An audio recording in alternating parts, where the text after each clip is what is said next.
आप रोज इन्हें देखते हैं, मंदिर के बाहर, घर की दीवारों पर, माँ के माथे पर, दादी के हाथों में, हर पूजा में, हर त्योहार में। लेकिन अगर कोई पूछे कि इनका असली मतलब क्या है, तो ज्यादातर लोग चुप हो जाते हैं। ये सिर्फ धार्मिक चिन्ह नहीं है, इनमें से हर एक के पीछे हजारों साल की कहानी है, विज्ञान है, दर्शन है और कुछ ऐसे रहस्य हैं जो शायद आपने पहले कभी नहीं सुने। चलिए आज इन्हें खोलते हैं। पहला प्रतीक ओम। ये 3 अक्षर नहीं है, ये एक ध्वनि है और यह ध्वनि ब्रह्मांड की सबसे पुरानी ध्वनि मानी जाती है। हिंदू दर्शन में ओम को प्रणव कहते हैं, यानी वह ध्वनि जो सब कुछ बनाने से पहले थी, जब कुछ नहीं था, न आकाश, न धरती, न प्रकाश, तब भी ओम था। अब यहां साइंस आती है। नासा के वैज्ञानिकों ने 2003 में ब्रह्मांड से एक ध्वनि रिकॉर्ड की, पर्सियस गैलेक्सी क्लस्टर से। जब उसे सुनने लायक फ्रीक्वेंसी पर लाया गया तो वह ध्वनि ओम से मिलती जुलती थी। संयोग? शायद। लेकिन सोचने वाली बात जरूर है। AUM के 3 भाग हैं, अ, उ, एम। ये 3 अवस्थाओं को दर्शाते हैं, जागना, सपना और गहरी नींद। और जो चौथी अवस्था है जो इन तीनों से परे है, वह है तुरिया, जिसे ओम की अर्धचंद्राकार रेखा दर्शाती है। यानी ओम सिर्फ एक शब्द नहीं, यह पूरे अस्तित्व का नक्शा है। दूसरा प्रतीक स्वस्तिक। यह प्रतीक देखकर बहुत लोग अनकंफर्टेबल हो जाते हैं और उसकी वजह है। लेकिन जो हिटलर ने इस्तेमाल किया वह है कैन क्रूज था, एक घुमाया हुआ, झुका हुआ क्रॉस। जो भारत का स्वस्तिक है वह उससे बिल्कुल अलग है। भारत का स्वस्तिक सीधा खड़ा होता है और इसका अर्थ है शुभ हो। संस्कृत में स्वस्ति का मतलब है अच्छा होना, कल्याण होना, समृद्ध होना। यह प्रतीक सिर्फ भारत में नहीं था, यह 12,000 साल पुराना है। यह मेसोपोटामिया में मिला है, ग्रीस में मिला है, नेटिव अमेरिकन्स में मिला है, चाइना में मिला है। क्यों? क्योंकि इसका आकार सूरज की गति को दर्शाता है, घड़ी की दिशा में। जो सभ्यता भी सूरज की पूजा करती थी उसने यह प्रतीक बनाया। हिटलर ने एक 12,000 साल पुरानी शुभ निशानी को अपनी घृणा का प्रतीक बना दिया। लेकिन वह निशानी उससे बहुत पुरानी है और उसका असली अर्थ कल्याण आज भी वही है। तीसरा प्रतीक त्रिशूल। त्रिशूल सिर्फ भगवान शिव का हथियार नहीं है, इसके 3 सिरे 3 बातें दर्शाते हैं। पहला, सृष्टि, स्थिति, संहार, यानी जन्म, जीवन और मृत्यु, यह तीनों का संतुलन। दूसरा, भूत, वर्तमान, भविष्य, यानी समय के तीनों आयाम। तीसरा, इच्छा, ज्ञान, क्रिया। 3 शक्तियां जो किसी भी काम को पूरा करती है। और शिव इसे क्यों थामे हुए हैं? क्योंकि शिव हिंदू दर्शन में इन तीनों के परे है।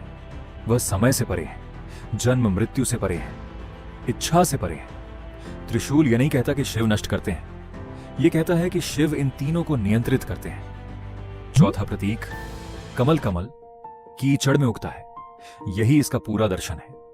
कमल का फूल कीचड़ में जन्म लेता है, गंदे पानी में बढ़ता है, लेकिन जब खिलता है तो इतना सुंदर होता है कि देखने वाला दंग रह जाए। और इसकी पंखुड़ियां पानी को छूती नहीं, पानी उस पर टिकता नहीं। यही बात हिंदू दर्शन इंसान के बारे में कहता है। तुम दुनिया में हो, लेकिन दुनिया तुम्हारे अंदर नहीं होनी चाहिए। कीचड़ में रहो, लेकिन कीचड़ बनो मत। लक्ष्मी कमल पर बैठती है, क्योंकि असली समृद्धि वह है जो संसार में रहकर भी संसार से प्रभावित ना हो। ब्रह्मा कमल से उत्पन्न हुए, क्योंकि सृष्टि का स्रोत पवित्र है, चाहे वह कहां से भी निकले। 5वां प्रतीक तिलक। माथे पर जो निशान लगाया जाता है वह सिर्फ रंग नहीं है, माथे के बीचों बीच, दोनों भौहों के बीच इसे आज्ञा चक्र कहते हैं। अजना चक्र, तीसरी आंख का स्थान। यह वह जगह है जहां से योगिक फिलॉसफी के अनुसार ज्ञान, अंतर्दृष्टि और चेतना का सर्वोच्च केंद्र है। तिलक इस जगह को एक्टिवेट करने के लिए नहीं लगाया जाता, बल्कि इसे याद दिलाने के लिए लगाया जाता है कि तुम्हारे पास एक तीसरी आंख है जो दिखती नहीं लेकिन देखती सब है। और अलग अलग तिलक का अलग अलग अर्थ होता है।